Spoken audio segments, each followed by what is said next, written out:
ছাত্র জনতার অভ্যুত্থানে ক্ষমতাচ্যুত হয়ে ভারতে পালিয়ে যাওয়া সাবেক প্রধানমন্ত্রী শেখ হাসিনাকে প্রত্যর্পণ চুক্তির আওতায় ফেরত চেয়ে কূটনৈতিক পত্র দিয়েছিল বাংলাদেশ।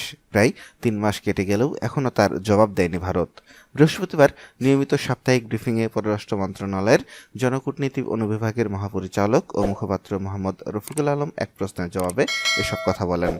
সম্প্রতি অন্তর্বর্তীকালীন সরকারের প্রধান উপদেষ্টা ডক্টর মোহাম্মদ ইউনূস আন্তর্জাতিক একটি গণমাধ্যমকে দেওয়া একটি সাক্ষাৎকারে বলেছেন, ভারতে অবস্থান করে শেখ হাসিনার দেওয়া বক্তব্য দেশের জন্য বিপজ্জনক। এ বিষয়ে পররাষ্ট্র মন্ত্রণালয়ের বক্তব্য কী? জবাবে মুখপাত্র বলেন, প্রধান উপদেষ্টার বক্তব্য দেওয়ার পর আমাদের বক্তব্য দেওয়ার কোনো সুযোগ থাকে না।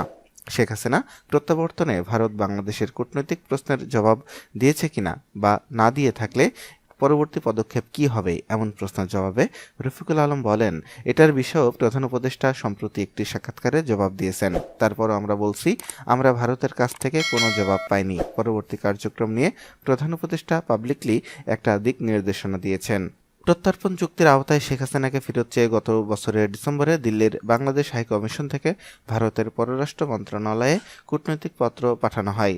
চিঠির দেওয়ার পর থেকে পররাষ্ট্র মন্ত্রণালয় বলে আসছে, শেখ হাসিনাকে ফেরত পেতে ভারতের চিঠির জন্য অপেক্ষা করবে বাংলাদেশ। ভারতের কাছ থেকে চিঠির জবাব পাওয়ার পর পরবর্তী পদক্ষেপ নেওয়া হবে।